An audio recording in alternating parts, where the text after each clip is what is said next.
ভালো আছি, ভালো থেকো, আকাশের ঠিকানায় চিঠি লিখো। আজ সকাল সকাল আকাশটা এত সুন্দর, পেঁচা তুলোর মতো মেঘ দেখে পুজোর কথা মনে পড়ে যাচ্ছে। পুজোর এখনও অনেক দেরি আছে, কিন্তু দিন তো নয়, জলের মতো গড়িয়ে যাচ্ছে। তাই সকালের এই আকাশটা আমি ক্যাপচার না করেই পারলাম না। সুপ্রভাত বন্ধুরা, নিনিস ব্লগের আরও একটি ব্লগে তোমাদের সকলকে আমি স্বাগত জানাই। আজ আমি একটা মজার গাছ তোমাদেরকে দেখাবো, যেটা আমাদের বাড়িতে আমরা কিনে এনে লাগিয়েছি। দেখো, এটা একটা কাগজ ফুল গাছ, কিন্তু মজার ব্যাপার কি বলতো, এটাই একটা গাছে 3টে কালারের, মানে 3 রঙের ফুল রয়েছে। দেখো, একটা পিঙ্ক কালার, এটা একটা আগে দেখালাম একটা কালার, আর আরও একটা কালার আছে, এটা অরেঞ্জ ধরনের কালার। এই একটা গাছে 3 রকমের কালারের এই যে ফুল, এরকম গাছ আমি অন্তত এর আগে কখনো দেখিনি। এই দেখো, এই কালারটা, এটা আর একটা কালার। তাই ভাবলাম যে বাড়িতে যখন এরকম ধরনের একটা গাছ আছে, একটু আলাদা ধরনের, কেনই না তোমাদের সাথে শেয়ার না করে থাকি বলো। তাই আমি ভাবলাম ব্লগের শুরুতেই তোমাদেরকে আগে আমি এটা দেখাই। চলো, গাছ তো দেখা হলো, এবার একটু রান্নাঘরের দিকে যাই। কারণ শাশুড়ি মা যে আজকে ঠিক করেছে একটু অন্য ধরনের টিফিনের একটা ইউনিক রেসিপি বানাবে বলে, তাই তোমাদেরকে তো দেখতে হবে। তাই চলো, প্রথমেই দেখো ক্যাপসিকাম, এদিকে টমেটো আর পেঁয়াজ কুচিয়ে নেওয়া হয়েছে, আলু সেদ্ধ করে নেওয়া হয়েছে, ধনেপাতাও কুচিয়ে নেওয়া হয়েছে। গরম জলে সুজি আর চিলি ফ্লেক্সটা আগে দিয়ে দেওয়া হয়েছে। সুজিটাকে নেড়ে নেওয়া হবে সেদ্ধ করার জন্য, তারপরে শুকিয়ে নেওয়া হবে। ঠিক ময়দা দিয়ে লুচি বা পরোটা যেরকম বানানো হয় ওই রকম বানিয়ে নিতে হবে সুজির এই ডোটাকে। আর এদিকে আলুটাকে গ্রেট করে নিয়েছি, সেদ্ধ আলু যেটা, সেই আলুটাকে। দেখো, সুজিটা একদম শুকিয়ে এসেছে।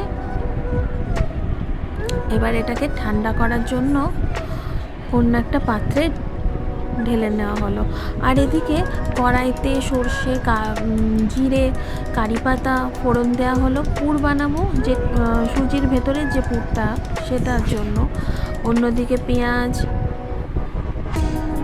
ক্যাপসিকাম, টমেটো সবই লাগবে কিন্তু এটা বানানোর জন্য পুরে দিতে। এদিকে এই ডোটা আছে ঠান্ডা অবস্থায়, অন্যদিকে পুরটা তৈরি হচ্ছে কড়াইতে।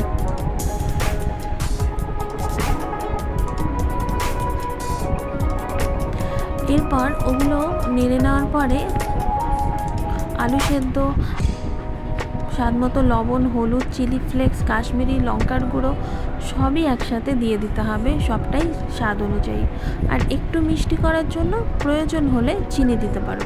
নেড়ে নেওয়া হলো ভালো করে, সুন্দরভাবে নেড়ে নিতে হবে, একদম শুকিয়ে ড্রাই করে নিতে হবে।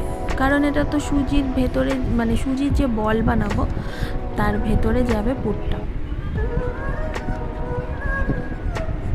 পুরটা আমি খেলাম, হতে হতেই খেয়ে টেস্ট করে দেখলাম, খুব সুন্দর লাগলো।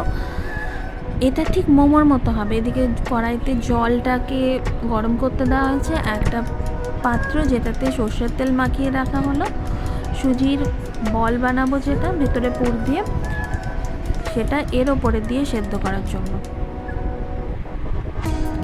এইবারে ময়দা, মানে সুজির যে ডোটা, সেটাকে লেচির আকারে দেখো একটু একটু ছোট ছোট করে কেটে নেওয়া হলো। তারপর দেখো, এটা গরম যে হয়ে গিয়েছে, গরম জলটা, পাত্রটা ওর ওপরে দিয়ে সুজিটাকে মাঝখানে ভেতরে পুর ভরে বলের মতো শেপে গোল বানিয়ে নিতে হবে।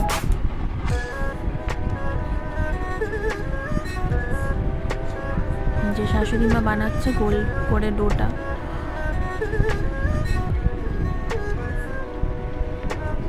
এইভাবে বানিয়ে বানিয়ে একটা একটা করে সাজিয়ে রাখার পরে আমরা কিন্তু ওই ভাপে সেদ্ধ হতে দেবো। এই যে এইবারে ভাপে সেদ্ধ হতে দিচ্ছে, অনেকটা কিন্তু মোমোর মতো। মোমো নয়, মোমো তো ময়দা লাগে, সুজির তো লাগে না, কিন্তু এই যে ধরনটা, সেদ্ধ করার ধরনটা মোমোর মতো। ঢাকা অবস্থায় আমি বলতেই ভুলে গেলাম 10 থেকে 12 মিনিট রাখতে হবে, সেদ্ধ হয়ে গেলে তারপরে তুলে নিতে হবে। আরও একটা অন্যদিকে ফ্রাইং প্যান নেওয়া হলো, তার মধ্যে সর্ষে, হিং, গোটা জিরে, কাশ্মীরি লঙ্কার গুঁড়ো দিয়ে এই যে সেদ্ধ করা যে সুজির বলগুলো সেগুলো একটু স্যালো ফ্রাই করে নিতে হবে। সেদ্ধ তো হয়ে গিয়েছে, এবার একটু নেড়ে নিলেই হয় আর কি। ব্যাস, মোটামুটি আমাদের এটা কমপ্লিট। খুব একটা বেশি যে টাইম লাগে তা কিন্তু নয়, খুব তাড়াতাড়ি সহজে সকালবেলার নাস্তাতে কিন্তু দেওয়াই যেতে পারে। এটা কি সুন্দর কালারফুল হয়েছে দেখো, খুব সুন্দর যেমন দেখতে হয়েছে, আমি তো খেয়ে দেখেছি চেখে, সেটাও কিন্তু খুব ভালো হয়েছে। ও যা, এত কিছু বললাম কিন্তু কি যে বানাচ্ছি এটা বলতেই তো ভুলে গেলাম। রেসিপিটার নাম হচ্ছে পুরভরা সুজির বল। তোমরা কিন্তু বাড়িতে ট্রাই করে দেখতেই পারো। আর আমরা একটু স্পাইসি, একটু ঝাল ঝাল করে বানিয়েছি। সুজিটা তোমরা যদি বাচ্চাদেরকে সুজিটা যেভাবে চিনি দিয়ে দুধ দিয়ে বানানো হয় আর কি, বাচ্চারা সাধারণত আমরা বাড়িতে ঘরে বানিয়ে থাকি, সেভাবে না করে যদি এভাবে করতে পারো তাহলেও কিন্তু ওরা খাবে। আর তোমরা চাইলে তখন ঝালের পরিমাণটা অল্প দেবে বাচ্চার জন্য বানালে।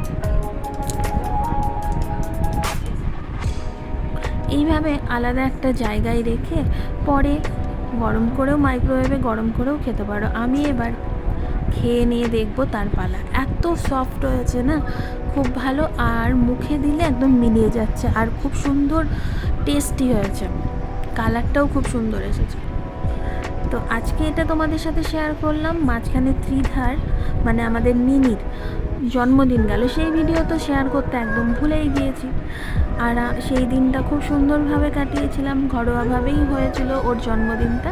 প্রথমে বাড়িতে খাওয়া দাওয়া, লাঞ্চ, তারপরে বিকেলের দিকে ইকো পার্ক হয়ে আমরা চলে গিয়েছিলাম সিটি সেন্টার 1-এ। ওখানে কিছু খাওয়া দাওয়া, ওই স্ন্যাক্স টাইপের মাশরুম চিজি বল আমরা অর্ডার করেছিলাম। তারপর বাড়িতে ফিরে এসে কেক কাটা, সব কিছু দারুণ সুন্দরভাবে দিনটা কেটেছিল। বেশি আর বক বক করবো না, তোমরা দেখতে থাকো। আমি এখানেই আজকের মতো বিদায় নিচ্ছি। ভালো থেকো, সুস্থ থেকো, সকলকে ভালো রেখো। ফিরে আসবো খুব তাড়াতাড়ি আরও একটা সুন্দর কোনো ব্লগ নিয়ে তোমাদের সাথে খুব তাড়াতাড়ি। ততক্ষণের জন্য টাটা। আর ভালো লাগলে অবশ্যই আমার চ্যানেলটাকে সাবস্ক্রাইব করে দেবো।